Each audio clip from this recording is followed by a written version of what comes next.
우리 이제 민족해방운동사 중에 20년대 국내 민족해방운동사 들어갑니다. 310쪽이죠. 페이지는 20년대 3.1운동 이후에 이제 국내 민족해방운동사는 여기 310쪽에 보시면 이제 한쪽으로 딱 정리해 놓고요. 그런 다음에 오른쪽에 있는 이제 넘어가는 페이지들은 좀 더 세부적으로 해 놓은 것이니까 310쪽에 있는 내용을 토대로 한번 해 드릴게요. 자, 310쪽에 보시면은 20년대, 19년 이후부터 31년 만주사변까지 국내 민족해방운동은 굉장히 성장하고 분화한다. 이렇게 이제 제목을 잡을 수 있는데, 3.1운동 직후에도 압록강이라든가 두만강변에 있는 무장투쟁 계열이 독립전쟁이 활성화되어 있었어요. 예컨대 천마산대라든가 평안북도, 그 다음에 대한독립보합단, 이 보합단을 줄여서 그냥 대한독립보합단이라고 하지 않고 그냥 보합단이라고도 많이 책에 이제 언급이 되어 있는데, 그냥 보합단이라고 하면 바로 대한독립보합단이라고 하는 걸 알고 계시면 돼요. 그 다음에 황해도에 있는 구월산대, 이제 이런 단체들 중심으로 압록강 근처에서 굉장히 혁혁하게 무장독립전쟁이 활성화되어 있었어요. 3.1운동 직후에 20년부터 19년 이후부터 20년 사이에 이런 것도 있었다. 그 다음에 부르주아 민족주의 운동이라고 하는 게 있죠. 이거는 이제 뭐냐면 이 자본가 계급이 주도한 민족운동이다라고 하는 건데, 이건 한번 이렇게 보세요. 이 부르주아 계급 민족운동, 주의 운동이라고 하는 거는 부르주아 계급이 주도한 그 자본가 계급이 주도한 민족운동이다라는 거고, 요것과 상대적으로 볼 수 있는 게 뭐냐면 프롤레타리아 계급의 민족운동입니다. 그래서 수능이라든가 이런 쪽에서는 그걸 구분해서 많이 내요. 요거 두 개를 일단 구분하셔야 돼. 그래서 이제 요건 프롤레타리아 계급 중심의 민족운동. 그러면 요거는 프롤레타리아 계급의 중심의 민족운동은 뭐가 있냐면 대표적으로 대중운동 중에서 이제 노동운동하고 노동운동, 그 다음에 농민운동, 이 두 가지를 떠올리시면 뭐 될 겁니다. 의미 있는 게, 사실 우린 누구나 다 노동자죠. 그러니까 뭐 자본가라고 할 때는 건물이라든가 뭐 이런 거 가지고 있어서, 또는 엄청난 주식이 있어서 배팅해 가지고 돈 넣고 돈 먹기, 뭐 앉아 가지고, 요게 이제 사실은 자본가 계급인 거고, 그렇지 않고 생산 수단이 없는 뭐 기업이나 회사라든가 이런 공장 같은 걸 가지고 있지 않고 순수하게 자기의 어떤 정신노동이든 육체노동을 통해서 급료를 받고, 이런 사람들은 다 뭐 노동자죠. 뭐 그것이 이제 사무직에 있느냐 뭐 이런 차원에서 뭐 다르기도 하지만 이제 그런 의미가 없는 거지. 사실은 다 노동하지 않고 되는 일은 하나도 없으니까 사실은. 자, 그래서 이 둘로 구분하되, 요 부르주아 민족운동에 해당되는 것도 정치, 경제, 사회, 문화적으로 다 있습니다. 예컨대 정치, 경제, 사회, 그 다음에 문화적인 차원에 해당되는 내용이 다 있는데, 정치면에서 부르주아 계급이 주도한 민족운동, 사실 민족운동은 아니죠. 그러니까 우리나라의 사람들이라는 얘기일 뿐인데, 이게 가장 큰 문제가 있습니다. 정치적으로 이건 어떤 게 있냐면, 이광수, 이 개세가 전개했던 자치운동이라는 게 있어요.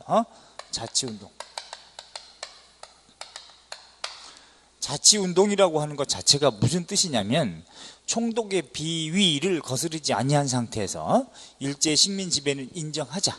그런 상태에서 잠정적으로 나중에 참정권을 좀 청원해 가지고 우리가 정치적으로 참여할 수 있게끔 좀 허용을 받자. 그래서 관직을 좀 얻어내자. 요게 이제 자치운동이에요. 그래서 자치운동은 참정권 청원 운동인데, 아니 요게 지금 솥이 똥으로 다 묻어가지고 썩었는데 그걸 갈아버려야 되는데, 그러지 않고 그 위에 밥을 해가지고 똥 묻지 않은 것만 우리도 좀 얻어먹자, 이런 개념이 이제 참정권 청원운동이거든.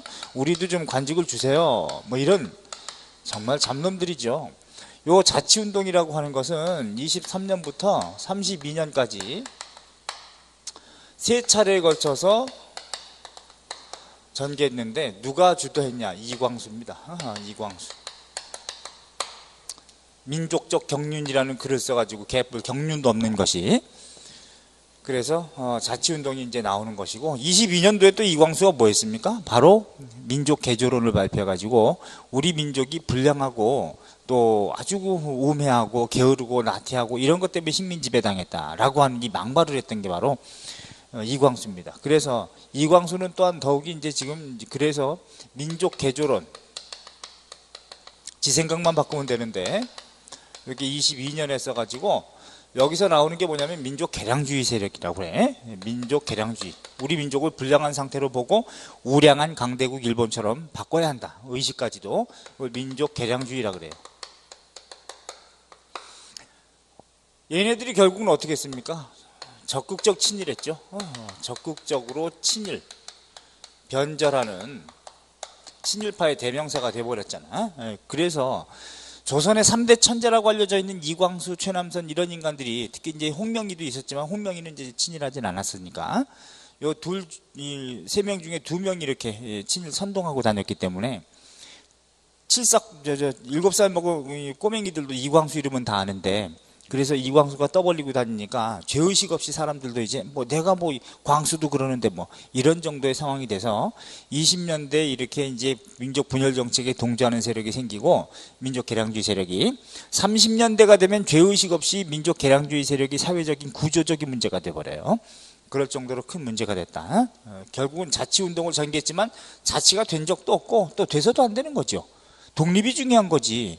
일본의 치안은 그대로 놓고 자치를 좀 얻어내자. 이게 무슨 짓입니까? 말도 안 되는 거죠. 자, 요건 그래서 비판의 대상이 돼야 되는 거고 경제적으로 부르주아 계급이 주도한 민족운동에 해당되는 게 물산 장려운동인 거예요.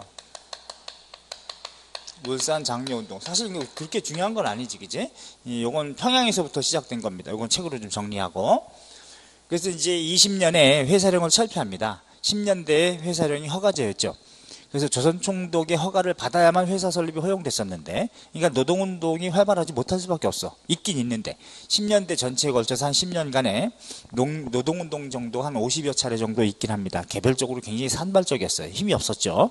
근데 20년대 회사령이 철폐돼 가지고 신고제로 만들면서 일본놈 회사 설립의 요건을 더 쉽게 해준 거예요. 그러니까 조선 사람도 여기에 낑겨가지고 몇몇 회사가 생긴단 말이죠. 경성 방직 주식회사라든가 평양 메리아스 공장, 난냉고 추리닝 고무신 공장, 팬틱 공장 이런 것들이 만들어졌는데 캐치프레이즈는 뭐 튼튼해요, 질겨요, 안 끊어져요 뭐 이런 캐치프레이즈를 내걸었지만 잘 끊어졌고 뭐 이랬단 말이죠. 그러니까 우리 물건을 허접하지만 입자 먹자 쓰자는 그런 캠페인, 여기 물산 장려운동이에요. 결국은 20년부터 시작해가지고 40년에 그것도 완전히 끝나게 되는데 20년대가 가장 활성화되어 있었다는 얘기입니다.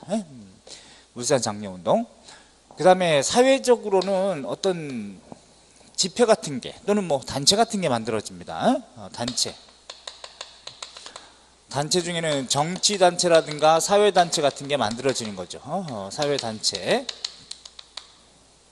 이런 것들이 좀 만들어지고, 그 다음에 문화적으로 부르주아 계급이 주도했던 민족운동에 해당되는 것은 이제 또 뭐가 있냐면 밀립대학 설립운동이라든가 밀립대학, 우리가 돈 걷어가지고 그럼 대학을 세우자, 고등교육을 실시하지 않아줬으니까 얘네들이 맞고, 밀립대학 설립운동 이런 정도가 있지만 결국은 실패하죠.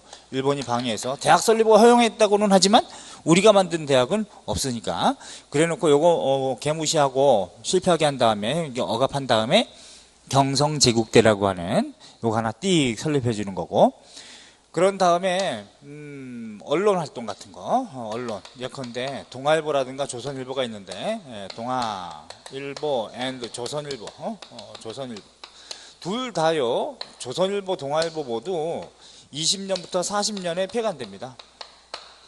조선일보도 20년부터 40년에 폐간되거든. 근데 대체적으로 동아일보, 조선일보가 20년대에 문화통치를 표방하고 민족 분열 정책을 썼을 때에 발행 허가시켰다라고 하는 건 어느 정도 좀 감 잡는단 말이죠. 수험생들이. 그런데 포인트는 동아일보 판 중에 분화로드 운동이라는 게 있어요. 분화로드 운동이라는 게 있는데, 이 분화로드라는 말은 요거는 러시아 말입니다. 요거는 원래 19세기에 러시아 황제 체제가 있었던 걸 우리가 짜르 체제라고 하는데, 그 짜르 체제에 있을 당시에 사회주의 사상을 가지고 있었던 지식인 청년 학생들이 노동자 농민 속으로 들어가서 민중 속으로 들어가서 사회주의 사상을 퍼뜨리자고 하는 그런 구호예요. 가자 민중 속으로라는 구호입니다. 분화로드. 근데 우리나라는 그 용어만 차용했을 뿐, 빌려서 썼을 뿐이지 사실은 분화로드 운동은 우리나라에서는 사회주의 운동은 아니에요. 그건 조심해야 돼. 또 하나는 분화로드 운동이 전개된 시기가 31년부터 34년 동아일보 판입니다. 하기 때문에 요거는 30년대라는 것 때문에 시험 문제를 내는 거예요. 이거 자체가 중요해서가 아니고 사실은.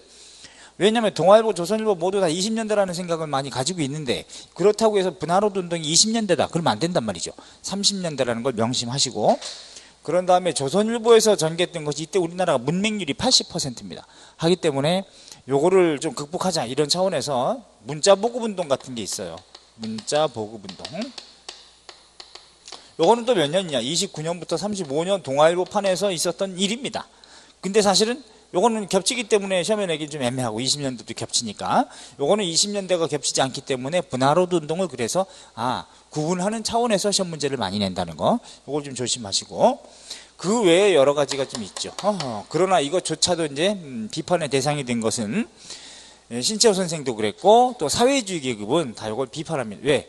요 프롤레타리아 민족운동과 밀착된 관계에 해당되는 게 사회주의 세력이에요. 사회주의 세력. 그러므로 사회주의 세력은 얘네들을 겁나게 까겠죠. 그죠? 비판. 이런 구조라는 걸 염두에 두시고 공부를 하셔야 돼. 그래서 이제 여기에 해당되는 것 중에 밀립대학 설립운동에 해당되는 것 중에서 뭐 학생운동 같은 것도 사실 분화로드 운동입니다. 왜냐하면 일제강점기에 학생이었다고 하는 것도 굉장히 좀 특권층이거든요. 하기 때문에 그렇게 볼 수 있어요. 자, 그러면 여기서 부르주아 민족주의 운동은 실력 양성운동 항상 20년대 초반에 주도했었어요. 정치적 실력 양성운동이 여기에 자치운동이라고 하는 거, 참정권 청원운동, 이광수, 얘네가 기회주의 세력이라고 이른바 부를 수 있는 애들이에요. 그 다음에 경제적 실력 양성운동에 해당되는 게 이제 물산 장려운동이죠. 자, 요건 체크. 나는 그렇게 중요하게 여기진 않는데, 물산 장려운동, 요거는 20년 조만식 선생이 평양에서부터 시작했다는 거, 이렇게 알아두시면 돼. 우리 것을 입자, 먹자, 쓰자, 이런 구호를 내걸었던 캠페인입니다. 아셨죠? 그러니까 소비해주자는 얘기지. 그래서 요건 20년에 평양에서 먼저 조직됐다는 거. 자, 요건 같은 맥락에 해당되는 게 국채보상운동이지. 한말에 1907년도. 요건 어디서부터 시작했습니까? 대구에서 시작해서 서울, 그 다음에 전국을 거쳤는데 실패했고, 물론 요것도 당연히 실패합니다. 물산장려운동. 자, 그래서 이 물산장려운동을 보면은 조선물산장려회라고 하는 게, 뭐 명칭을 외우지 마세요. 그냥 물산장려 이런 말 들어가면 20년대다 이렇게 때리고, 대신 어떤 책은 20년, 어떤 책은 23년 이렇게 되어 있는 경우가 있는데, 둘 다 맞고 사실은 20년이 시작이고요. 서울에서 여기 있는 대로 유진태 선생 중심으로 똑같은 이름으로 조선물산장려회라고 하는 것이 조직이 됩니다. 자, 정확하게 한다면, 그래서 20년 평양에서 조만식 이렇게 알아두시는 게 필요해요. 그나마도 40년에 완전히 이게 끝나버립니다. 자, 그래서 이 물산 장려운동에 했던 단체가 여기 있는 것처럼 지금 기본적으로 물산 장려회, 조선 물산 장려회 하나 있고, 학생들이 주도했던 자작회, 우리 것을 제작해서 입자 먹자 쓰자는 그런 모임들, 그 다음에 토산품을 애용하자는 부인들의 모임, 이게 토산 애용 부인회라고 그래. 토산 부인 애용회 하면 안 됩니다. 좀 느낌 이상하죠? 표현이 토산 부인 애용회가 아니고 토산 애용 부인회입니다. 근데 그게 더 웃기긴, 그치? 자, 근데 조심해야 돼. 이 물산 장려 운동도 비판의 대상이 되긴 하지만 조심해야 될 거는 조선 물산 공진회라는 게 있습니다. 저 같으면 이거 시험 문제 낼 텐데 아직 한 번도 안 나왔어요. 조선 물산 공진회. 예? 요게 있는데 요런 명칭은 조심해야 됩니다. 요거는요 1915년에 총독부에서 경복궁 안에서 개최했던 박람회 명칭이에요.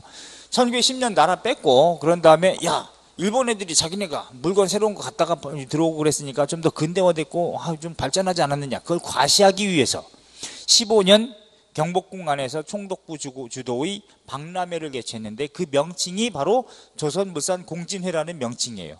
하기 때문에 경복궁 내 박람회 명칭입니다. 박람회 명칭. 하기 때문에 이건 물산장려운동과는 전혀 관련이 없는 거예요. 그건 조심해야 돼. 조선물산이라는 말이 들어간다고 해가지고 이걸 물산장려운동에 되면 큰일 난다는 거. 절대로 조심해야 돼요. 알았죠? 절대로 요거는 그렇게 넣으시면 안 돼요. 자,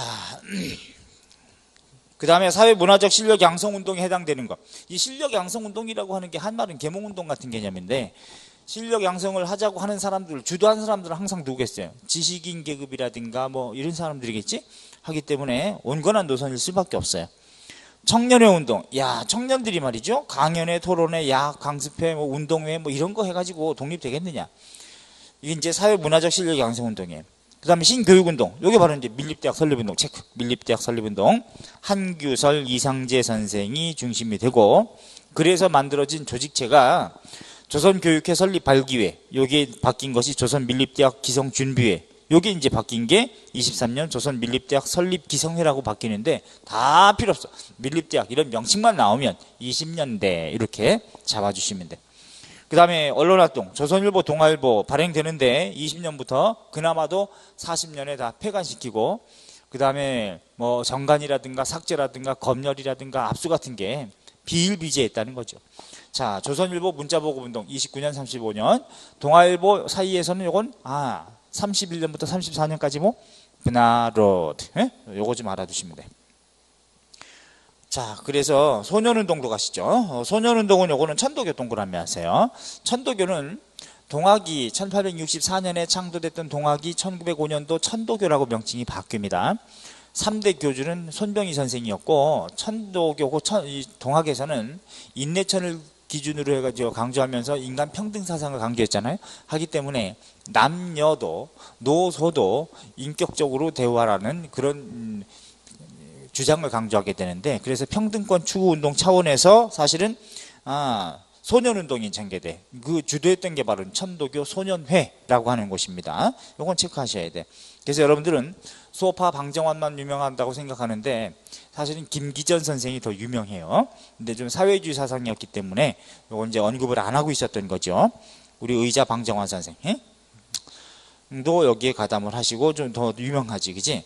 천도교 소년회에서 어린이날을 제정했다는 거죠. 어린이날 22년에 5월 1일 날로 제정을 하고, 요건 체크.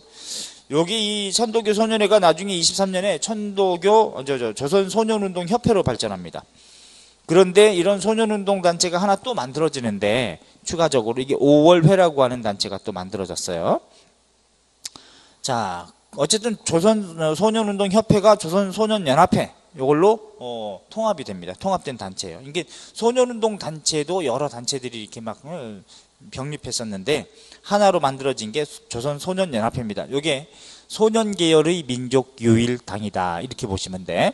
신간회처럼 하나의 정당, 하나의 단체로 이제 통합이 된 거죠.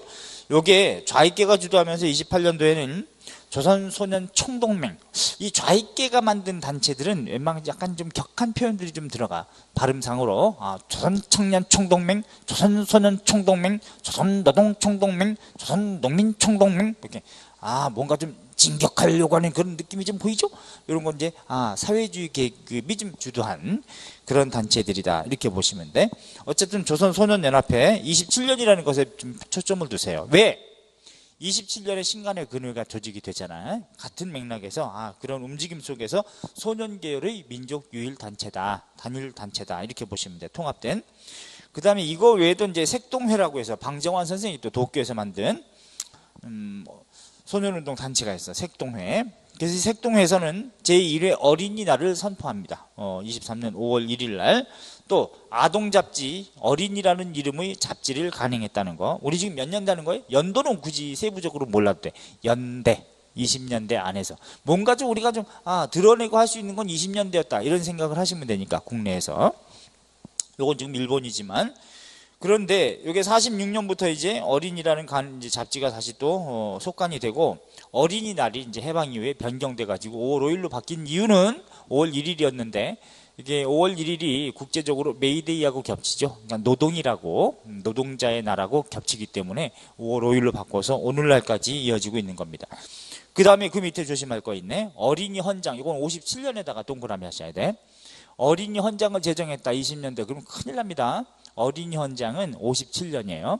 똑같은 맥락에 해당되는 게 이 우리말 연구단체였던 조선어 연구회에서는 한글이라는 이름의 잡지와 각야날 같은 걸 제정했다. 이거 20년대거든요. 그 다음에 요게 조선 학회로 발전하면서 31년부터 이제 42년까지 여기서는 한글 맞춤법 통일한 표준어를 제정했다. 그건 맞아. 그 다음에 우리말 큰사전 편찬 사업을 전개했다. 그것도 맞는데 우리말 큰사전을 간행했다 그러면 안 돼요. 우리말 큰사전이라고 하는 조선어 큰사전은 57년에 간행합니다. 해방된 다음에. 그거를 그래서 조심하셔야 돼. 이건 57년. 자, 웬만해서 소년운동, 어린이와 관련되는 이 소년운동 같은 경우 20년대라는 것이 다 많이 익숙해요. 근데 어린이 헌장을 제정했다. 큰일 납니다. 이건 57년이에요. 명심하셔야 돼. 그 다음에 청년운동, 학생운동, 여성운동 이 세 개는 묶으세요. 왼쪽으로 딱 묶어서 그것도 사실은 부르주아 민족운동에 들어갑니다. 그러니까 사회적으로 이런 거예요. 여러 사회단체 중에 청년, 학생, 여성, 사실은 가장 포괄적인 게 청년이죠. 청년이라고 다 학생은 아니죠. 학생이 아닌 청년도 있잖아. 그죠? 근데 학생은 다 청년이지. 그지? 또 여성이면서 청년이면서 학생인 사람들도 있는데, 그래서 여기서 학생인 사람이면서 같이 연계해서 했다고 하는 것도 사실은 부르주아 민족운동이야. 일제강점기 학생이었다고 하는 거는 굉장히 이거는 자본가 계급만 가능했던 겁니다. 다 지금 노동하고. 저 어렸을 때도 유년 시절에 제가 초등학교 5학년 마치고 서울로 상경했는데 뭐 나름대로 신동이라 그래가지고 올라갔더니 바보더라고. 그런데 그 당시에도 이제 농촌활동, 농활하러 이제 뭐 왔던 뭐 서울에서 대학생 형들이 와가지고 농촌활동하고 뭐 이랬던 기억이 좀 납니다. 아주 꼬맹이 때. 그런데 그 당시에도 한 70년대만 하더라도 이렇게 굉장히 좀 뭐 상황이 그랬는데 일제강점기에 학생이었다. 그럼 굉장히 부유하게 살았던 거죠. 자, 그래서 여기서 청년학생 또 여성운동 모두 부르주아 민족운동인데 이 공통점이 있어요. 이 세 운동의 공통점은 청년운동, 학생운동, 여성운동. 20년대 초반에는 부르주아 계급이 주도합니다. 주로 해서 이거는 20년대 초반 곧 24년 정도까지는 부르주아 계급의 청년, 학생, 여성들이 주도했다고 주도하는데, 근데 요게요 24년을 기점으로 해가지고 24년에 민족주의 계열의 청년학생과 사회주의 계열의 청년학생이 대토론회를 한번 가져서 야, 이거 이런 방향으로 민족운동을 해가지고 되겠느냐. 그 결과 누가 이제 우세하게 되냐면 사회주의 계급이 주도하는 사회주의 사상을 가지고 있는 청년학생 여성들이 민족운동을 주도하게 되는 거예요. 그래서 노동운동, 농민운동도 사실은 24년 이후부터 굉장히 활성기가 되는 겁니다. 왜냐하면 사회주의 세력이 영향을 많이 미쳐서, 그럼 사회주의 세력이 영향을 미치면 굉장히 강인해지고 조직화되고 과격해지는 그런 특징이 보인다는 거죠, 이 시기에. 그래서 20년대 중반 이후부터 30년대가 되면 사회주의 세력이 주도한다. 사회주의 사상을 가지고 있는 청년 학생 이런 게 중심이 돼. 이게 주도하게 돼요. 그래서 사회주의 세력이 주도한 민족운동에 해당되는, 여기에 해당되는 게 이제 뭐냐? 그게 바로 광주 학생 항일운동, 60만세 운동, 60만세 운동, 광주 학생 항일운동, 원산 총파업, 이런 것들이 다 여기에 해당되는 거예요. 26년, 29년, 오케이? 그러니까 이건 다 사회주의 영향을 받아서 과격해지고 광범위해지면서 강인해졌다, 이렇게 보시면 돼. 그래서 청년운동도 20년대 초반은 실력 양성운동 차원, 조선청년연합회라고 하는 게 대표적인 단체였는데, 자, 화살표 있죠? 화살표 사이를 세로로 끊으세요. 끊어서 24년을 기점으로 해서 20년대 중반 이후는 사회주의 영향을 받아가지고 만들어진 단체가 조선청년총동맹이라고 하는 단체가 만들어집니다. 자, 요건 민족주의 세력의 학생단체하고 청년단체하고 사회주의 계열의 청년단체가 통합된 단체인데 사회주의계가 좀 주도합니다. 24년. 그 다음에 학생운동도 똑같아요. 20년대 전반은 부르주아 계급 중심의 청년 학생들이 중심이 되고 민족주의계가. 그래서 만들어진 단체가 뭐 조선학생대회, 뭐 요것이 이제 조선학생총연합회가 되는데 몰라도 돼. 자, 화살표 사이 또 끊어. 세로로 24년입니다. 이걸 기점으로 20년대 중반 이후는 사회주의계가 중심이 된다. 그래서 만들어진 단체가 조선공학회, 25년에 만들어지는데 이게 조선학생과학연구회라고 하는 단체가 태어납니다. 요거 체크하세요. 조선학생과학연구회. 일제강점기에 뭔가 좀 말빨이 강하고 사상적으로 좀 무장하고 있는 것은 다 사회주의 사상을 가지고 있는 청년 학생들입니다. 그래서 조선학생과학연구회, 이게 바로 사회주의 사상단체예요. 그 다음에 60만세 운동. 순종이 26년에 죽는데, 순종의 인산인을 기해서 서울에서 들고 일으켰던 제2의 만세 시위운동이 이게 60만세 운동이죠. 이것도 민족주의계하고 사회주의계 청년 학생들이 주도해서 함께 연합하려고 했는데 사회주의 세력은 먼저 걸려요. 그렇지만 어쨌든 연합하려고 했다는 차원에서 26년이기 때문에 다음 해인 신간의 근회가 만들어지는데 영향을 미치는 겁니다. 이것도. 그 다음에 광주학생 항일운동, 29년도죠. 그래서 우리 11월 3일 날이 학생의 날로 지정이 되는데, 광주에서 이 나주, 목포, 여기에 이제 목포까지 통학열차가 있는데, 여기에 박기옥이라고 하는 학생이 있었어, 우리나라. 근데 박기옥의 사촌 동생이 박준채라고 하는 친구가 있는데, 그런데 이 박기옥뿐만 아니라 일본 놈들이 국내에 들어와 가지고 학교를 다니면서 이제 소학교라고 칭하고 그랬었는데, 그런 놈들이 이제 조선인이 다니는 학교, 보통 학교 학생들을 많이 괴롭히고 희롱하고 막 굉장히 괴롭혔어요. 또 민족 차별을 당하고 했기 때문에. 그런데 이게 한두 번도 아니었지만은 원데이, 어느 날 이게 이 박준채의 누나였던 이 친누나 사촌이지만 박기옥이라고 하는 여학생을 일본 놈들이 이렇게 머리끄댕이 땡기고 희롱하고 하는 걸 본 거야. 그래가지고 이 광주, 여기는 우리 직자적인 민중들이 많이 있잖아요. 거기서 싸움이 붙은 거죠. 이 새끼가 이게 하고서 이제 서로 드자비 하는데, 이게 사실 일본 놈이 먼저 잘못한 건데 불구하고 시비를 걸었는데, 요거를 좀 팼죠. 했는데 요걸 경찰이 연행해 가지고 일본 놈이 아니라 조선 사람, 조선 학생들에게 다 죄명을 뒤집어 씌워 가지고 여기 굉장히 퍼집니다. 그래서 이제 광주 고등보통학교 학생들이 중심이 돼 가지고 동맹 휴학을 하고 전국적으로 이제 퍼졌단 말이죠. 그래서 이게 3.1운동 이후에 최대 규모의 민족운동으로 확대된 게 전국적으로, 요게 바로 광주학생 항일운동이 시발점이다. 의미가 있어요. 자, 학생운동, 요거 다 사회주의 세력이 또 주도합니다. 왜냐하면 성진회라든가 조선학생과학연구회, 이런 사회주의 사상단체가 또 많이 주도했기 때문에 관여하고, 여기에 신간회 근회가 또 특히 신간회가 진상조사단을 파견하고 그래서 지원합니다. 자, 조심해. 60만세 운동은 신간회가 만들어지게 되는 배경, 광주학생 항일운동은 신간회에서 지원한 그런 내용, 이렇게 알아두셔야 돼. 자, 그래서 학생운동 아주 의미 있는 거 있습니다. 여기 지금 조선학생과학연구회, 60만세 운동, 광주학생 항일운동 모두 사회주의 영향을 받았다, 이렇게 아셔야 돼. 그 다음에 여성운동도 20년대 초반에는 곧 24년까지는 부르주아 계급 여성의 이 민족운동이 중심이 됐습니다. 대표적인 게 이제 대한민국 애국부인회 뭐 이런 단체가 있는데, 이것도 화살표 사이를 또 세로로 끊어요. 그 기점은 몇 년이다? 24년을 기점으로 해가지고 20년대 중반 이후에는 사회주의계 중심의 여성단체가 민족운동을 주도합니다. 그래서 사회주의계가 주도하지 않았을 때는 굉장히 온건한 노선 중심인데, 좀 실력을 길러서 나중에 장기적으로 그때 뭐 하자 뭐 이런 개념인데, 반면에 사회주의 세력이 주도하면 굉장히 과격해진다고 그랬죠. 그래서 이제는 투쟁의 방향성이 확실해져. 민족해방운동과 계급해방운동, 이런 운동 쪽으로 더 확대시키더란 말이죠. 그래서 만들어진 사회주의 세력이 중심이 된 최초의 여성단체가 조선여성동호회입니다. 여러분들 성적으로 난 여성이다 라는 성 정체성을 가지고 계신 분들은 이거 반드시 알아야 됩니다. 조선여성동호회, 최초의 우리나라 사회주의 여성단체, 알았죠? 그런 의미에서라도 하나 봐두고, 여기 이제 잠깐 26년 중앙여자청년동맹이라는 걸로 바뀌었다가 최종적으로 27년 근의회라고 하는 체크, 근의회, 신간회의 자매단체로 태어나게 됩니다. 아셨죠? 이것도 여성계열의 민족 단일당입니다. 신간회랑 운명을 똑같이 해. 27년부터 31년까지. 단 신간회 근의회는 신민회하고 다르게 다 개방된, 오픈된 단체입니다. 총독부에서도 다 알고 있는 단체라는 거. 그래서 공개적인 활동을 하긴 하지만 뭐 비공개적인 비밀 활동도 하죠, 당연히. 자, 근의회, 신간회 명심해서 알아두세요. 조선여성동호회가 이게 최종적으로 근의회가 되는 것이다.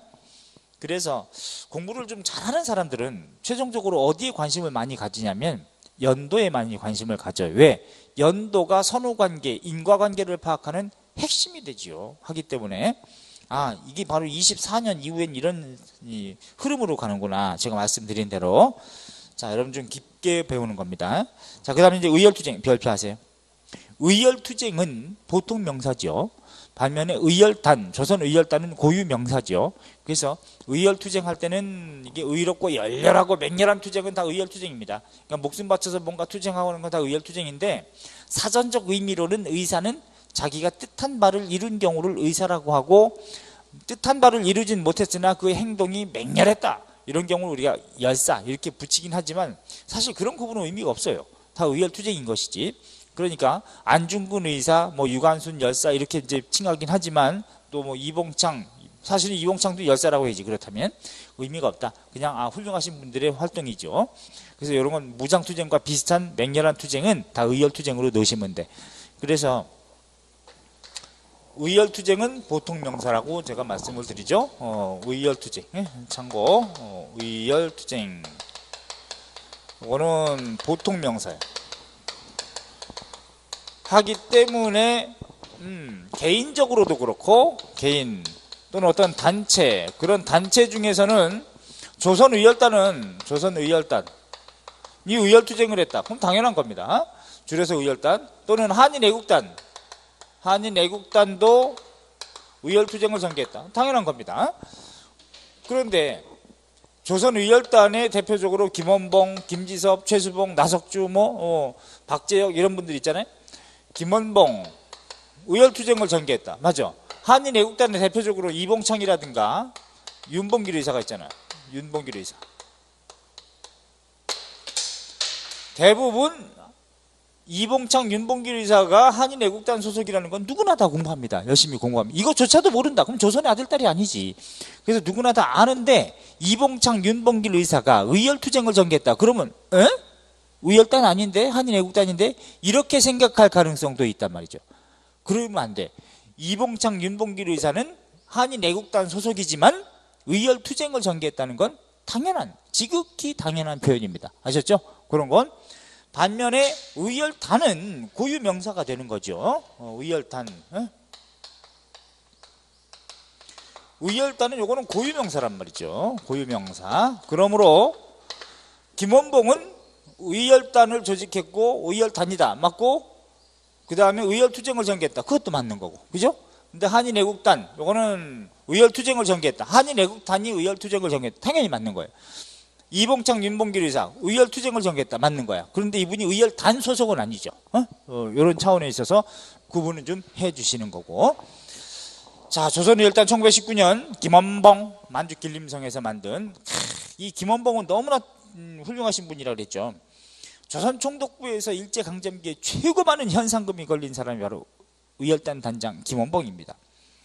자, 그래서 이제 의열단 투쟁하셔야 돼. 이거 시험에 잘 나와요. 별표하셔야 돼. 박재혁 부산경찰서 투탄 의거. 비읍 들어가잖아. 박재혁 이렇게 때려. 그 다음에 최수봉 밀양경찰서 투탄 의거. 폭탄 던졌다는 거예요. 김익상 조선 총독부 투탄 의거. 이로울 이익 상서로상 이렇게 생각을 하시고, 그래서 최고 식민통치기관이었던 조선 총독부 투탄 의거를 전개했구나. 전기 수리공으로 위주에서 들어가서 폭탄 던지고 아닌 것처럼 유유히 빠져나왔던 이게 바로 김익상입니다. 조선 총독부 이로움이 상스럽다, 이렇게. 그 다음에 김상옥 옥상 거꾸로 하면, 그지? 이름 거꾸로 하면 옥상이잖아. 경찰서 1번지는 종로경찰서였어요. 뭐니 해도 서울에. 그러니까 종로경찰서 투탄 의거. 옥상 가서 터뜨렸네, 뭐 이런 식으로 생각해.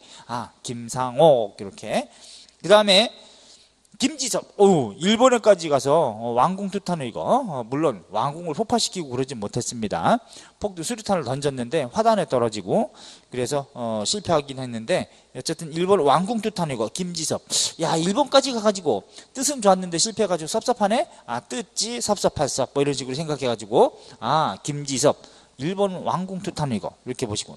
나석주 동척 투탄 의거.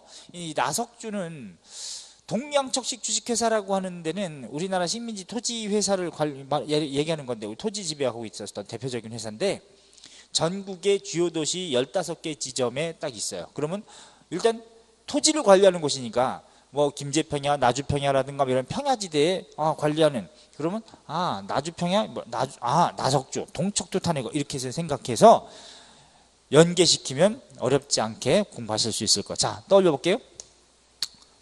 박재혁 비읍 들어가죠? 부산경찰서 투탄이고. 김지섭, 일본까지 갔네. 근데 섭섭하네. 실패해서 김지섭, 일본 왕궁 투탄이고.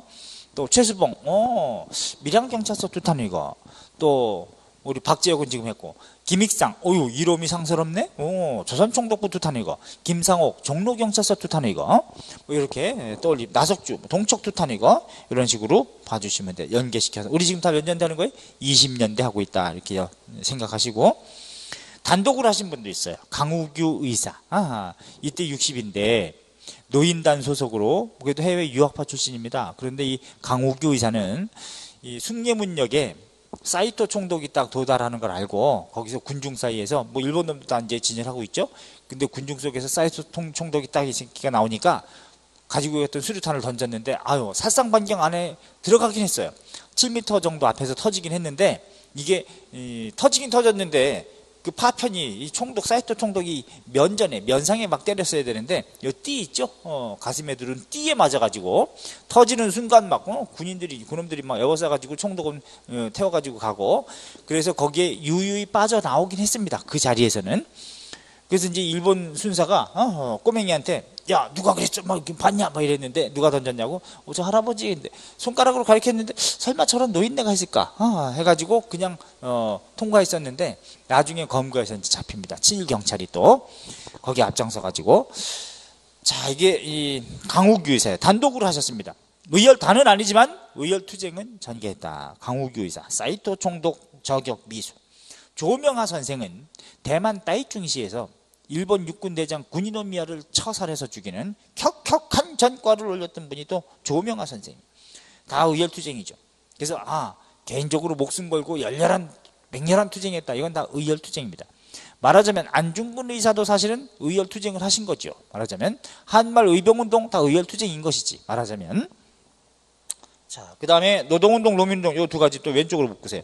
노동운동, 노민운동은 둘 다 공통점은 이 부르주아 민족운동과 상대적인 개념의 프롤레타리아 계급 중심의 민족운동이다. 이렇게 꼭 염두에 두시고 요거는요 20년대 초반에 태동기, 곧 20년부터 24년까지는 태동기에 해당됩니다. 태동기.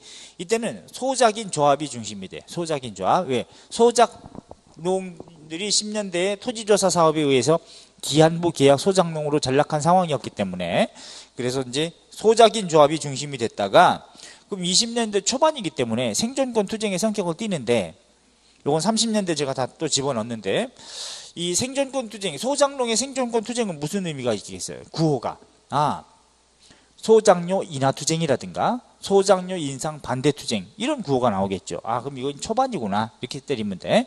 대표적으로 23년에서 24년 사이에 전라남도 무안에 있는 암태도라고 하는 섬에서 일어난 암태도 소작쟁이가 가장 과격했습니다. 이때는 소작료가요 무려 80%가 넘었어요. 이 미친놈들이지. 그래서 목포까지도 확대되니까 오죽했으면 총독부가 내려가서 40%대로 소작료를 고치게 만드는 개편하게 만드는 그런 결과를 이끌어냅니다. 전라남도 암태도 소작쟁이. 그 다음에 이제 24년 이후 곧 25년부터 29년까지는 항일 민족운동 성격을 띠면서 이때는요 농민조합 중심이 돼요. 왜 농민조합이라고 표현을 했냐면 그 당시에 그냥 소작인 조합이라고 그러면 자작농은 들어가지 못하죠. 하기 때문에 이제는 자작농도 더 열악해졌기 때문에 소작농처럼 처지가 비슷해졌기 때문에 이제는 농민조합이라고 하는 포괄적으로 더 범위를 넓혀서 표현합니다. 이때 항일 민족운동 성격을 띈다는 거. 그 다음에 노동운동도 마찬가지예요. 20년대 초반, 20년부터 24년까지는 생존권 투쟁의 성격을 띠는데 그럼 노동자들의 생존권 투쟁은 어떤 성격의 구호를 내걸겠습니까? 어떤 구호를? 임금 인상 투쟁이라든가 임금 인하 반대 투쟁. 그러니까 식민지배 질서 자체를 뒤집어 엎으려고 하려는 그런 생각까지는 아직은 없다면 24년 이후에 사회주의 세력이 노동운동, 농민운동을 지도하고 하면서 더 과격해지면서 활성화돼서 이제는 항일 민족운동의 성격을 띠면서 자 그래서 이거는 25년 이후에는 굉장히 좀 민족운동 성격을 띠는데 노동운동 차원에서 그래서 이거 20년대 중반 이후로 활성기라고 그러고요. 30년대 전반 노동운동, 농민운동이 최고조화되는 고양기라고 그래. 어쨌든 요 20년대 중후반기에 29년까지 항일 민족운동의 성격을 띈다 그랬죠? 줄 쳐놓고요. 항일 민족운동 성격 줄쳐놓고 원산 노동자 총파업이 가장 대표적이다. 원산 노동자 총파업이 29년이죠. 그래서 다른 사람들은 모든 책에 전국에 제가 보니까 한 99% 책은 노동운동, 농민운동을 제대로 공부하지 않고 서술해서 옛날에 육종교과서 근현대사 책만 그냥 뺏겨가지고 고등학교에 쓰였던, 거기에 보면 이렇게 되어 있습니다. 20년대 생존권 투쟁의 성격, 30년대 전반에 가서 최고조화되는 고양기, 그러면서 이때는 항일 민족운동 성격, 이렇게 이제 대부분의 육종교과서에 그렇게 해놨기 때문에 그걸 그냥 베낀 거예요. 베껴가지고 다 책에다가 20년대는 생존권 투쟁 통으로, 30년대 들어가서 항일 민족운동 성격 이렇게 해놨거든요. 그러면 원산 총파업은 생존권 투쟁이요 항일 민족운동 성격이야. 원산 총파업이 20년대 말에 29년인데 그러면 생존권 투쟁의 성격으로 넣으면 될 거냐 안 될 거냐? 그럼 틀려요. 항일 민족운동 성격입니다. 제가 해드린 대로 이건 다 연구된 결과예요. 하기 때문에 이렇게 해놓는 것이 가장 바람직한 노동운동, 농민운동사입니다. 그래서 시험 문제도 그렇게 출제했어요. 원산 총파업이 항일 민족운동 성격이라고 시험 문제를 공무원 시험에도 딱 언급을 하고 수능에도 다 언급을 하고 그렇게 된단 말이죠. 그러면 그대로 공부한 사람들은, 다른 책으로 공부한 사람들은 어떻게 되는 거냐? 난 20년대는 생존권 투쟁이라고 배웠는데 그렇게 써 있는데 틀립니다. 항일 민족운동 성격이에요. 자, 이렇게 하셔야 돼. 자, 그리고 형평운동. 이 형평운동도 이거 애매한데 백정들이 들고 일으킨 평등권 추구운동이다. 이렇게만 알아두시면 돼. 왜냐면 사실은 요 백정들도 사실은 피지배 계급인 건 맞는데 이 조선 형평사를 만든 이학찬이라고 하는 사람은 원래 일본에 유학까지 갔다 온 사람이에요. 그래서 이 식민지배를 뒤집어 엎으려고 했던 게 아니고 사실은 취직하려고 했다고 원서를 냈는데 거기 이제 신분에 보니까 신분제도는 폐지됐지만 옛날 기록에 도한, 도살업자 이렇게 빨갛게 써 있는 것을 확인하고 내가 이것 때문에 떨어졌구나 해가지고 조직한, 평등권 추구운동 차원에서 조직한 것이 진주지방에서 23년에 조선형평사라는 걸 조직합니다. 하기 때문에 이건 처음부터 민족운동 성격으로 들어간 게 아니에요. 그냥 평등권 추구운동 차원이지. 그래서 내건 구호가 저울처럼 평등한 사회를 만들자, 이런 게. 저울 얘기 나오면 고기 뭐 근 달고 그러니까 목에 달고 하니까 저울 얘기 나오면 형평운동이구나 이렇게 때리세요. 요건 나중에 30년대 가면 약간의 항일 민족운동 성격도 있고 친일 변제라는 색채도 있고 그래요. 그러니까 요건 그냥 그렇게 성격 구분해서 내긴 못하고 뭐냐, 백정들이 들고 긴 평등권 추구 운동이고 진주 요거 알아두셔야 돼. 전주라고 하면 안 됩니다. 알았죠? 진주, 경남 진주예요. 땡그라미. 자, 그 다음에 사회주의 운동. 이 사회주의 운동은 체크를 하셔야 됩니다. 사회주의 운동은 우리나라 역사상 최초의 사회주의 정당으로 만들어진 게 연해주에서 1918년 이동희 선생이 조직한 한인사회당이라고 하는 정당이 있었어요. 이동희 하나 동그라미 하시고 연해주입니다. 요 한인사회당이 만들어졌으나 19년 임시정부가 만들어질 때 이동희 선생은 거기에 국무총리로 참여하죠. 그렇기 때문에 이동희 선생을 따르는 그 연해주 지역에 있는 세력 또는 상해 쪽에 있는 세력을 상해파 고려공산당이라고 합니다. 21년도에. 그 다음에 이르크츠크 쪽에 남아있는 또 다른 공산주의 파벌이 있는데 우리나라 사람들이 조선인이 만든 이게 바로 이르크츠크파 고려공산당이라고 해서 공산주의 세력이 양대 파벌이 돼요. 이동희 선생을 중심으로 하는 상해파 고려공산당, 이르크츠크파 고려공산당 양대 파벌이 돼. 21년도에. 그래서 이것 때문에 결국은 군 지휘권, 주도권 싸움 때문에 21년 자유참변의 한 배경이 되기도 한다. 한 요인이 되기도 해요. 요게. 그 다음에 사회주의 운동 중에서 이제 신사상 연구회, 뭐 이런 일제 시기에 어쨌든 사상 이런 말 나오면 다 사회주의 사상이다. 웬만해서는 다. 퇴계 이황의 13대 종손인 이육사 선생, 원래 이름은 이월록이죠. 이육사 선생도 시인이지 않습니까? 일본으로 유학 가가지고 졸업 논문이 뭐냐, 칼 마르크스의 유물변증법에 대하여 라고 하는 명칭의 졸업 논문을 썼을 정도로 이 당시는 모두 사회주의 세력으로 다 이제 경도가 됐어요. 기울어 있었다고. 왜? 민족 해방을 격하게 하는 세력은 그 세력이니까.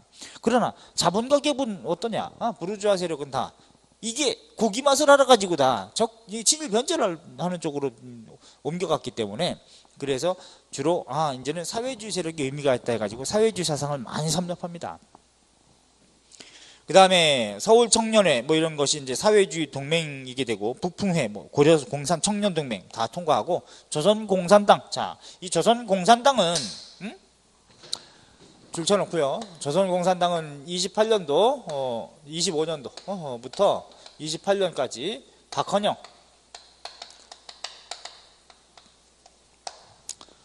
뭐 이런 사람들이 중심이 돼가지고 조직한 명칭이 조선공산당인데, 치안유지법에 의해서 해산당합니다. 28년도에. 그래놓고 그 뒤에 45년까지 계속 재건하려고 했으면 안 돼요. 안 되다가 나중에 해방되고 나서, 해방 공간에서 45년도 8월 15일 해방되고 나서 만들어지는 게 조선공산당, 박헌영이 서울에서 또 만드는 겁니다. 자, 뭐 그런 흐름이다 이렇게 보시고, 그 다음에 그 밑에 민족통일전선운동 있죠. 이 민족통일전선운동은 별표하셔야 돼. 민족통일전선운동은 하나로 합치자라고 하는 건 다 민족통일전선운동인데, 상에서 먼저 있었습니다. 민족유일당 촉성회, 26년부터. 그 영향으로 국내에서도 신간의 근회, 만주에서도 삼부도 하나로 통합하자는 삼부통합운동, 또는 아까 얘기했듯이 27년도 조선소년연합회, 소년운동 계열의 민족단일당. 그 다음에 충칭시기의 한국광복군도 같은 맥락이죠. 왜? 거기에 이청천 플러스 김원봉이 합류했으니까 통합이 됐죠. 충칭 시기의 임시정부도 통합된 임시정부이기 때문에 그것도 가능합니다. 오케이? 다 가능해. 그 다음에 해방 직전에 조직된 44년도 조선 건국동맹, 민족주의 좌파 여운형과 민족주의 우파 안지홍이 결합했죠. 이것도 가능하다. 그 다음에 해방되고 나서 좌우합작운동, 이것도 다 가능해요. 오케이? 그래서 민족 단일당 운동 혹은 민족 통일전선 운동이라고 할 때는 사실 여러모로 쓰는데 용어를 민족 협동전선 운동, 민족 단일당 운동, 민족 통일전선 운동, 다양하게 학자마다 다양하게 씁니다. 그러나 신간회라고 하는 이 단체를 연구해서 박사학위를 받았던 박찬승 선생의 어떤 책 이름이 어떤 뭐 신간회 연구, 요게 민족유일당이라는 말로 많이 규정을 하기 때문에, 그래서 이제 우리가 민족유일당이다 이렇게도 많이 쓰고, 또 그 전에도 이런 용어 썼고, 당시에도. 제가 제일 좋아하는 표현은 민족협동전선운동, 여기 가장 좋아하는 표현이긴 한데, 어쨌든 민족 단일당 운동이라고도 하고, 신간의 근회 별표하세요. 신간의 근회. 자, 우리는 단결을 공고히 한다. 우리는 정치 경제적 각성을 촉진한다. 우리는 일체 기회주의를 배격한다. 이 세 가지 강령을 가지고 있었던 단체. 뒤에 가서 책으로 확인할게요. 그래서 신간의 근회가 만들어지게 된 배경까지도 이제 모형화시켰으니까 뒤에 가서 갑시다. 어쨌든 그 강령은 굉장히 중요합니다. 그 다음에 국학운동 있죠? 어문운동 차원에서 조선어 연구회. 자, 각야날을 제정했다. 요거 하나 알아두세요. 각야날, 한글날의 개념이죠. 각야날. 또 하나 적고, 자, 조선어 연구회는요, 조선어 연구회가 이게 21년부터 31년까지예요. 요게 나중에 조선어 학회가 됩니다. 조선어 학회가 되는데, 학회. 이거는 31년부터 42년에 강제로 해산당하니까, 그러면 끊어서 조선어 연구회에서 한 일과 조선어 학회에서 한 일을 구분하셔야 돼. 조선어 연구회에서는 각야날을 제정했다는 거지. 각야날 제정. 그 다음에 한글이라는 이름의 잡지를 간행했다는 거. 한글 잡지 간행. 요거는 20년대에 해당된다 이 말이죠. 조선어 연구에서 했었던 일. 단 조선어 연구에서도 우리말 큰사전 편찬 사업을 시작하긴 했습니다. 그러나 그건 많이 여기에서 내니까.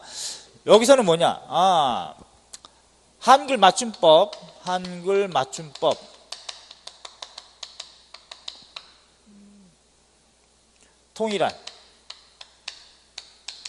또는 표준어를 제정했다는 거, 이런 정도는 여기서 30년 됐으니까 표준어를 제정했다.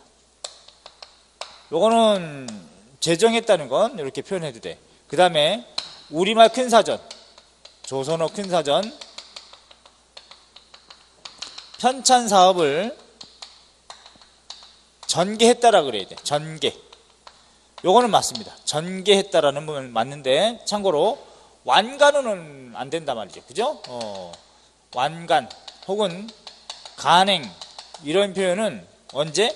1957년이라고 그랬습니다. 해방된 뒤에요. 그러니까 소년운동에서 어린이 헌장을 제정한 해와 동일하게 57년에 한 거니까 요거는 여기다가 넣으면 안 되는 거죠. 그죠? 이건 42년에 해체가 됐으니까 요거는 57년에 가서나 완간이 됐다는 걸 명심하셔야 돼. 자, 그 다음에 역사학 알아두셔야지. 예, 민족주의사학, 그 다음에 뭐 사회경제사학은 어차피 30년대이기 때문에 그쪽 가서 배울 거고요. 박은식 선생의 혼사상 아셔야지. 이건 외워야 돼. 어쩔 수 없어. 그 다음에 한국통사 별표. 이거는 한국통사는 비통하게 쓴 역사라는 의미로 근대사죠. 당시에 1860년대부터 기록을 했고, 요거는 총독부에서 금서로 지정했던 아주 여기서 혼사상이 들어가 있습니다. 혼은 동그라미. 혼에 들어가는 게 뭐냐? 역사와 언어를 혼이라고 규정을 했다. 그래서 백이라고 하는 것과 혼이라고 하는 것이 인간이 살아있으면 두 가지가 있는데 혼은 정신이고 백은 육신이다. 근데 죽으면 혼은 여전히 남아있는데 날아다닌다. 혼비, 백은 흩어져 없어버린다. 육신은. 그래서 혼비백산이라는 말을 해서 물질적인 우리 육신 같은 건 없어지지만 정신세계는 여전히 남아있대 빽빽빽빽 돌아다닌다. 그러므로 거기에 해당되는 게 뭐냐? 국경과 군대와 나라와 이런 건 다 물질에 해당되는 개념으로 백으로 보고, 정신, 그 정신에 해당되는 건 역사와 언어를 지키면, 그러면 때가 되면 백은 부활할 수가 있다. 이제 이런 개념이 혼사상입니다. 그 다음에 한국 독립운동지 혈사, 피로 쓴 역사라는 의미. 여기에 박은식 선생은 박은식과 관련해 가지고 임시정부 2대 대통령을 역임하시고, 박은식 또 책이 있어요. 예컨대 웬만해서는 당대사를 많이 쓰셨지만 박은식 선생님도 고대사 분야를 연구합니다. 또 대동사상도 대동사상, 대동보국단 또 영락대왕 묘비 등본을 읽고, 영락대왕 여기 광개토 대왕이죠. 묘비, 광개토 대왕릉비 탁본, 요걸 읽어봤다는 거죠.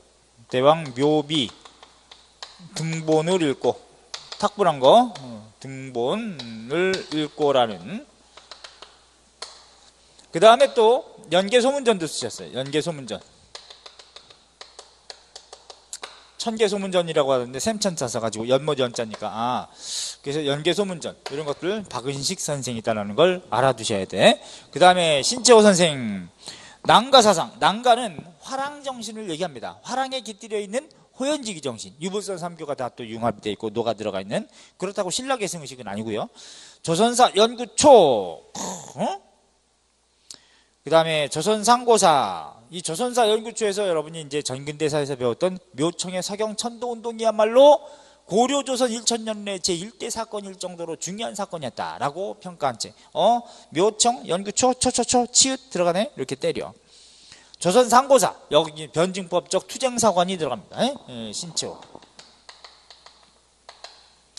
조선상고사, 주로 고대사 분야에 많이 이제 관여하셨는데, 민족주의 역사학의 방향을 정립하신 분이고 기초를 놓았던 분인데, 이 조선상고사에서는 뿐만 아니라 조선상고문화사 또 이것도 아셔야 돼. 조선혁명선언, 의열단에 강령이 됐던 조선혁명선언, 저번에 한번 제가 읽어드리기까지 했죠. 축약해가지고 조선혁명선언이라고 하는 거. 23년도 의열단 강령, 20세기 초의 최고의 명문장, 뭐 이런 거. 또 천고라고 하는 잡지도 가능했어. 하늘북이다 천고, 북고자 써가지고 잡지도 가능하고. 이 조선상고사에서는 역사는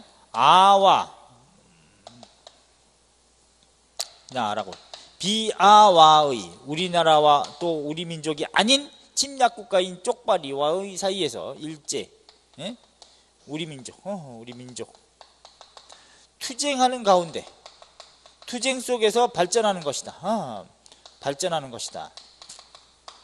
이렇게 이제 변증법적 투쟁사관이라 그래. 왜냐하면 변증법이라고 하는 거는 이 헤겔, 또 뭐 포이에르바흐를 통해서 헤겔 이런 사람들이 이제 정반합의 논리를 강조한 거죠. 어떤 질서가 일정 정도 유지되는 그 사회를 정이라고 한다면, 이 정의 모순으로 인해서 항상 뭐 어떤 세력이 생기냐면 반의 세력이 생기게 되는데, 그 반이 작으면 뒤져요. 예컨대 최재우 동학을 창도했다가 조선 말기에 죽었잖아. 64년에 혹세 무민의 죄로 죽습니다. 근데 반의 세력이 정의 세력과 비스무리하다 그러면 타협이 돼. 타협. 이런 경우는 사망, 이런 경우는 타협. 근데 반의 세력이 겁나 커. 그럴 경우는 혁명이 일어나는 거야. 혁명. 그지? 혁명이. 그래서 새로운 질서가 만들어진단 말이죠. 그거 우리가 합이라 그래. 합. 근데 그 합도 일정 기간을 또 유지하는 정의 개념으로 유지가 돼. 근데 그 정도 또 일정 기간 되면 반이 또 생긴단 말이죠. 그죠? 그러면서 서로 투쟁 속에서 계속 새로운 질서가 만들어지면서 발전해 온다. 이게 이제 정반합의 논리인 거예요. 변증법이라고 하는 게. 그래서 역사도 아와 비아와의 관계가 시간으로부터 영속하고 공간으로부터 확대하는 과정에서 투쟁 속에서 발전하는 것이다. 이렇게 강조했던 게 변증법적 투쟁서관이죠. 자, 우리도 박정희 정권, 박정희도 이제 이 정자를 쓰는데, 박정희 정권 때 유신 체제에서 아이고 이것에 대한 반대가 유신 독재 반대 운동이야. 거기서 개인적으로 투쟁했다가 끌려가서 돌아가시고, 뭐 이렇게 죽음을 맞이하고 한 사람도 있는데, 그러나 박정희 정권의 모순이 극에 달한 것이 70년대 말 결국은 11.6으로 결국은 작살나더라. 새로운 질서가 만들어질 듯 하지만 다시 또 신군부 쿠데타가 또 일어났지 않습니까? 이제 이런 것처럼 이런 가운데 계속 민주주의도 성장해 오지 않았느냐. 뭐 그런데 항상 성장하진 않죠. 거꾸로 가는 경우도 있잖아. 우리가 다 경험했듯이. 누가 집권하느냐에 따라서. 그럼 누가 집권하느냐에 따라서 집권 뒤에는 어떻게 될지는 누구도 모르죠. 그죠? 그러나 그 사람이 인생 역정이 어떤 역사적 과정을 거쳐서 밟아왔고 살아왔느냐, 정치적 이력이, 그게 앞으로를 결정하는 지렛대입니다. 그래서 우리가 박근혜가 안 된다는 얘기예요. 그전에도. 왜? 그런 역사적, 민주주의 역사적 경험이 없잖아. 아버지 독재 밑에서 성장해왔기 때문에 그런 세력이 집권해서는 안 된다고 눈 얘기한 거죠. 이명박이나 박근혜나 다 마찬가지로. 그래서 새로 이 민주주의 성장 과정에서 그런 역할을 했던 사람도 권력을 잡으면 뭔가 좀 오남용이 가능한데, 그럴 수 있는데, 그렇지 않았던 인간들은 더 심하다는 겁니다. 그래서 그걸 조심해야 돼. 그래서 뭐야? 역사가 중요한 거예요. 과거가 왜 중요하냐? 이미 지난 일인데 이런 얘기하는데 웃기네. 우리는 어떻게 보면 지금 현재 이후는 다 과거죠. 시간 속에서 살고 있는 거예요. 그래놓고 그 시간은 과정입니다. 인생 자체가 과정이지 결과가 아니에요. 나중에 보자. 정말 이건 성의 없는 표현이죠. 그래서 그런 말은 안 되고, 인생 자체가 결과를 누구도 모르기 때문에 과정을 살아가는 거예요. 시간 속에서 과정을 사는 겁니다. 사람은. 역사가 그런 거지요.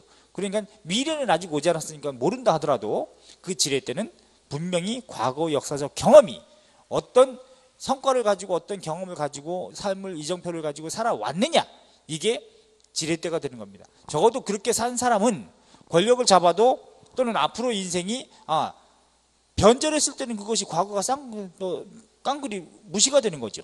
그렇기 때문에 그렇지 않으려고 노력하는 방향에서 권력을 장악하더라도 그런 방향의 정책을 수립할 거라는 얘기지. 적어도. 그래서 과거가 지렛대가 된다. 뭐가? 역사가. 알았죠? 그래서 선택을 잘할 때 어떤 게 기준이냐? 역사를 봐야 됩니다. 그래서 역사를. 자, 어쨌거나 신채호 선생, 정인보, 조선의 정인보 알아두셔야 되고, 조선사 연구, 요거를 책을 바꿔치기예요. 어느 학자를 박은식 선생을 조선사 연구 이런 식으로 바꿔치기 하기 때문에 요걸 조심하셔야 돼. 그러니까 이건 암기가 필요하죠. 정인보, 얼사상, 다 민족주의 사학자들은 정신사관을 강조합니다. 안재홍은 조선일보에 몸담고 계셨던 언론인이었는데, 나중에 민족주의 우파 쪽으로 조선 건국동맹이라든가 좌우합작운동에도 주도하시는 요 안재홍 선생은 정기를 강조하는데, 조선 상고사 감이라고 하는 책을 쓰죠. 이 조선 상고사 감은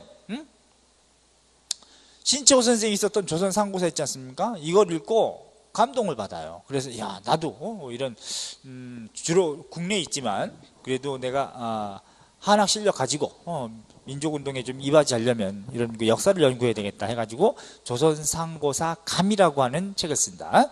자, 조심할 거는 조선상고사, 조선상고문화사 신채호입니다. 조선상고사 감 안재홍이야. 안재홍. 안재홍. 홍에다가 동그라미. 조선상고사 감 홍시 이렇게 때려. 알았지? 홍시. 예? 감 이렇게 때리면 돼. 예, 그러면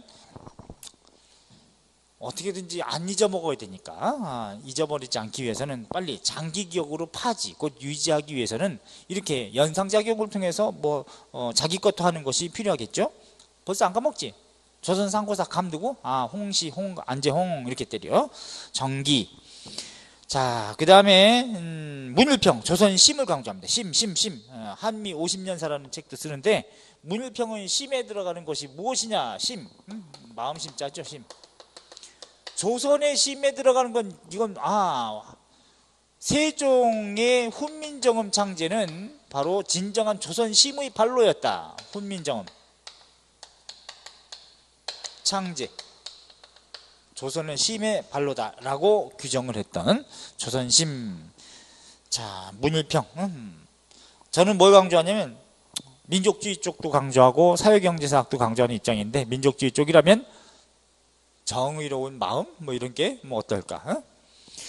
자, 문예운동 중에서는 퇴폐적 낭만주의 사조도 있습니다. 퇴폐적 낭만주의는 예컨대 3.1운동 직후 19년 이후부터 24년 정도까지 3.1운동에 자기네가 목숨 바쳐서 앞장서지 않았던 지식인 문학가들이 흥청거리고 망청거리고 싸구려 감상에 젖은 그런 문학작품이 실려있는 세계를 퇴폐적 낭만주의 사조라 그래. 그런 작품들이 많이 실려있는 잡지 명칭이 창조, 폐허, 백조, 조선문단 이런 잡지들이 있었어요. 그런데 빵 때린 거야. 자, 내가 큰 포인트가 민족운동 진영에서 24년을 기점으로 변화가 된다 그랬죠. 그래서 24년에 사회주의 세력이 주도하게 되면서 문학도 이래서는 안 된다 이런 반성의 기운으로 새로운 경향성을 내포하고 있는 그것이 바로 이제 사회주의 계급문학을 강조하는 프롤레타리아 계급문학을 강조하는 게 노동자, 농민들, 처참한 우리 민중들의 삶을 형상화해서 계급문학을 강조하는 게 프로문학이라 그래. 프로문학, 프롤레타리아 계급문학. 요게 바로 신경향파 문학이라 그래. 새로운 문학의 경향성을 띈다 이 말이죠. 신경향파. 자, 지주와 전호 사이의 모순 관계를 문학 작품으로 형상화한다든가 이제 이런 것들이 이제 계급 문학입니다. 신경향파 문학이라 그래. 문학에 있어서 새로운 경향성을 띠고 있는 이건 사회주의 계급 문학입니다. 사회주의. 알았죠? 사회주의. 그래서 만들어진 조직체가 카프라고 25년에 만들어져요. 35년까지 유지가 되는데 카프는 코리아 아티스타 프롤레타리안 페더레이션 이것의 약칭입니다. 사회주의 예술가 동맹. 이게 이제 자, 카프라고 하는 요거 명심하세요. 별표하세요. 프로문학, 프롤레타리아 계급문학입니다. 약칭. 자, 여기에 해당되는 대표적인 게 뭐냐? 조명희의 낙동강이라는 작품 하나만 알아두십시오. 나머지는 통과하시고 체크해 놓으세요. 조명희의 낙동강. 자, 그 다음에 이제 국민문학이라 그래서 민족주의 계열의 작품이 있어요. 국민문학은 우리나라의 모국어, 우리의 모국어를 이용해서 우리의 민족 정서를 강조하고 있는 걸 국민문학이라 그러고 민족주의 계열의 작품들이 있는 거죠. 예컨대 한용운의 님의 침묵. 여기서 식민지 체제였기 때문에 님을 뭐라고 항상 답을 합니까? 조국 이렇게 막 답을 끄집어냈잖아요. 님은 가십니다. 그러나 나는 님을 보내지 아니하야십니다. 이렇게 끝내는 거. 그 다음에 이상화 빼앗긴들에도 봄은 오는 가. 와야 되는데 또 봄이어야 하는데 근데 지금 현실은 빼앗긴들이네. 빼앗긴 조국이야. 식민지 체제야. 그래서 봄은 오는 가. 빨리 오기를 희구하면서 이게 봄은 해방된 조국이 그날이어야 되겠죠. 그러면서 몇 년대? 20년대다. 연도도 알면 더 좋고 26년. 시문 그날이 오면 그날도 바로 해방된 조국의 그날을 상정하고 그날이 오면 나는 종로의 인경을 대가리를 들이받고 산산이 뼈가 부서진들 무슨 원이 있사오리까 해가지고 해방된 조국을 또 해방될 조국을 희구하고 있는 시문. 현실주의 또 문학이라고 해서 동반작가. 왜냐면 현실주의 동반작가는 우리 식민지 체제 민중의 현실은 처참하죠. 나라 꼬라지도 처참하고 민중도 처참하고 나라도 뺏겼으니까 이때에 처절하게 살아가고 있는 우리 민중의 현실을 문학작품으로 형상화해서 그 시민지의 아픔을 같이 한다. 이게 이제 동반작가 이렇게 부릅니다. 그래서 현진건의 운수 좋은 날 대표적이죠. 운수 좋은 날 이게 또 반어법이잖아. 또 이 운수 좋은 날 이게 자체가 그 조선의 봉건적인 생각과 질서와 몸에 이런 것이 다 몸에 밴 퉁명스러운 개뿔도 못 살면서도 권위의식만 가지고 있었던 조선의 퉁명스러운 사내가 아내가 당장 내일 죽어가는데도 불구하고 뭐 애정 표현도 안 하고 따뜻한 말 한마디도 없는 그 조선의 사내가 그래도 연명을 해야 돼서 나가서 인력 갖고는 나가서 이제 돈벌이를 하러 나가는데 그날 나가기 전에 아내가 그러죠. 오늘은 저기 나가지 않으면 안 돼요. 한 번도 남편한테 감히 부탁 한 번 하지도 못했던 그 아내가 한마디 합니다. 마치 자기가 오늘 죽을 거니까 오늘은 나가지 말고 저를 좀 봐주세요 라는 의미가 들어있는 건데 그런데 조선의 퉁명스러운 사내는 아니 해가지고 그냥 나갑니다. 그죠? 나가는데 그날따라 깨림직하고 뭐 하긴 하지만 직접 표현하지 않지만 뭔가 일찍 들어가려고 해도 복선이 깔려있어. 돈벌이가 잘 돼. 못 들어가게 막 이제 배경을 깔아놓는 거죠. 우리가 그걸 복선이라고 하지 않습니까? 그래 놓고 또 친구랑 만나 술 한잔하고 그날따라 또 조선의 사내는 한 번도 하지 않았던 평생 한 번도 하지 않았던 일을 합니다. 그게 뭐야? 설렁탕을 하나 사가지고 이렇게 가죠. 가는데 집은 딱 들어가는데 이미 냉한 그 공기가 있지. 깜깜한 밤에. 그러면서 이미 빳빳하게 죽어있는 아내가 방에 죽어있는데도 불구하고 시시 누워있는데 딱 내뱉습니다. 퉁명스럽게. 아니 이년아 서방이 왔는데 이게 일어나지도 않고 이년이 해놓고 막 욕을 합니다. 아니 이년아 눈을 뜨란 말이다 이년아 해가지고 욕을 하는데 그 욕은 자기 자신에 대한 자학이죠.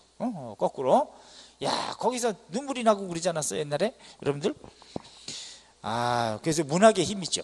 내가 아파 라고 까발리지 않고 그냥 그 아픔을 억누르지만 상대방이 아프게 느끼게 하는 힘 이게 이제 문학의 힘이죠. 그러니까 여러분 요즘에 아주 젊은 친구들 아주 표현도 개성 있게 막 하고 그러죠. 이게 나쁜 건 아니지만 그 표현만큼 지킬 줄 알아야 돼요. 사랑은요 의일입니다. 전 그렇게 봐요. 의일이 나이 들면 누구나 다 쭈글탱이 됩니다. 남자고 여자고. 그런데 젊었을 때는 사랑한다고 얼마나 많이 그지? 사탕 발림 많이 하니 그지? 많이 하는데 나이 들면 다 쭈글탱이 되는데 그러면 결혼했어도 지나가는 젊은 애들이 계속 있는데 그러면 다 사랑이 바뀔 거야? 얘로? 그지? 대상이? 결국 뭐냐? 사랑은 의리예요. 신의와 의리 이것이 사랑을 유지하는 거. 그래야 고결한 사랑이 되는 거야. 안 그러고 계속 젊고 이쁜 애가 만들어 이렇게 보인다고 계속 옮겨 타면 이건 개지 개. 그지? 그래서 인간으로서 격을 갖추려면 이건 신의와 의리다. 사랑이라고 하는 게 난 그렇게 본다. 그래서 요 현진건의 운수 좋은 날 여기서 시사하는 바가 좀 많이 있죠. 그러니까 막 사랑한다고 막 그냥 너무 가볍게 떠벌리진 말아라. 좀 무쇠소처럼 은근하게 이렇게 살아가고 또 그걸 또 알아줄 수 있는 그런 관계가 진정한 인연이 아닐까. 그 다음에 염상섭의 3대도 3대에 걸쳐서 할아버지 아버지 본인의 가치관의 갈등을 그린 작품. 이거 세부적으로는 얘기 안 하겠습니다만은 이게 염상섭의 3대죠. 현실주의 문학이라 그래. 그 다음에 과학대중화운동 발명학회라고 하는 게 이제 만들어진다는 거죠. 24년에 이렇게 좀 겉으로 많이 들어라는 학회 같은 게 많이 나온다. 그럼 다 20년대구나. 민족 분열 정책을 썼을 때. 그러면서 이건 발명학회는 20년대라는 걸 알아두세요. 연도는 굳이 모르셔도 돼. 근데 조심해. 과학조선이라는 과학 잡지는 30년대에 가능됩니다. 이건 시험 직전에 주로 눈에 익히셔야 돼. 체크는 해놨다가. 그 다음에 이게 이제 발명학회가 나중에 과학지식 보급회라고 하는 단체로 바뀌는데 30년대죠. 자, 이렇게 알아두세요. 자, 그래서 우리가 다 했어, 사실은 요거요. 20년대 다 했는데 좀 이따가 요것과 관련된 내용 중에 중요한 거를 이제 오른쪽에 정리되어 있는 책의 내용 중에 또 안 하면 또 여러분이 화내니까 뭘 책으로 좀 정리하고 어디를 포인트로 봐야 한다 설명을 했으니까 이렇게 해서 점검해드리고 30년대 지배정책과 우리의 그 반응으로 대응으로 넘어가도록 하겠습니다. 좀 쉬었다 갑니다.